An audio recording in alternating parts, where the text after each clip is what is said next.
So everyone in the world knows that the NBA is the best basketball league in the world, besides this guy. Apparently, he thinks that the NBA would struggle to beat Euroleague teams without their stars. Meet Ergin Ataman, the head coach of Panathinaikos FC. He has repeatedly spoken badly about the NBA relative to the Euroleague on multiple occasions. He has tried to make his case that Euroleague basketball is better than the NBA when it is in fact not. The main argument that he uses is the FIBA Cup in 23, where Team USA fell short to Germany in the semifinals in a close game. That team certainly didn't have as many stars as when USA was able to respond a year later with a gold medal in the Paris Olympics, but that didn't stop Coach Ataman from doubling down on his opinion. He mentions how EuroLeague teams are more competitive and how focused they are to winning compared to NBA teams, but he very specifically mentions that they are better without the NBA's top stars. He justifies it by saying that it's because the stars are exceptional. This is where he's lost the battle before it even started, because this is something you just cannot say if you want to further prove your point. You can't remove stars from the equation. It just doesn't make any sense, especially when they're American stars. That's like saying, hey, let's compare these two movies in the same genre, movie A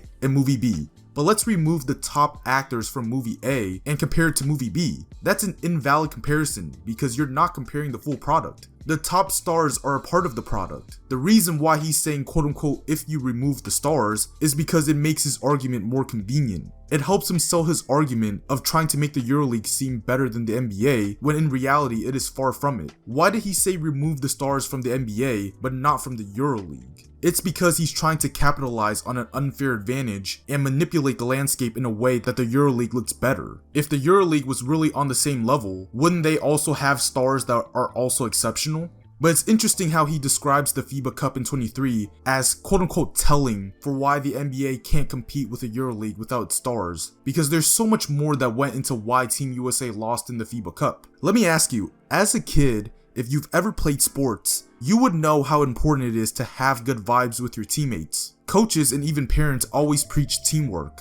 Why? Because it is important for you to bond with your teammates on a level deeper than sports. It's not mandatory, but it will certainly help. Once you reach that level, it will naturally strengthen the bond of your team. That is what these EuroLeague teams have been able to achieve. They've played with each other for years. They've practiced with each other.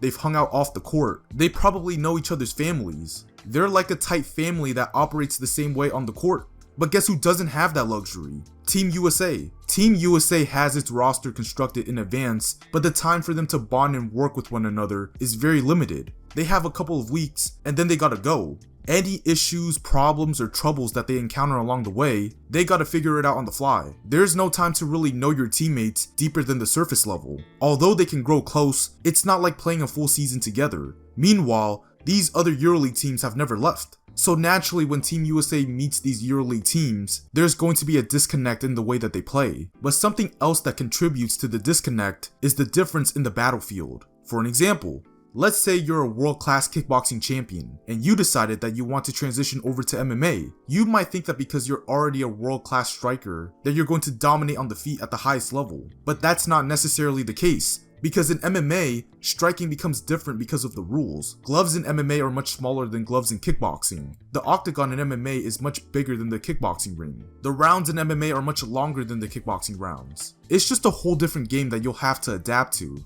That is what happens when Team USA plays in the FIBA rule set compared to the NBA. In FIBA, the quarters are shorter, there's no 3 in the key, and the court is smaller as well. So of course Team USA is naturally not going to look as good as if they were playing in the NBA rule set, to which they've gotten accustomed to. But despite that, they still make it work. They still remain the best team in the world in Olympic play last year. Can you say the same for the EuroLeague? If they stepped onto an NBA court and played these NBA teams with NBA rules, they're going to struggle with the 3 in the key rule. They're not going to be able to hide their bigs. They're going to have a hard time closing out due to the bigger court, and their lack of athleticism is going to be an issue. However, even though the NBA is still the best basketball league in the world, the EuroLeague and basketball worldwide are advancing. More and more international players are making it to the NBA and succeeding. And although we can acknowledge that happening, we also need to make it clear that it's not catching up to the point where it's competing with the NBA. If you compare the talent level collectively as a whole from both leagues, I don't think it's even close. Context matters. If you give Team USA the same luxury that these other EuroLeague teams have had in FIBA play, I think we all know what would happen.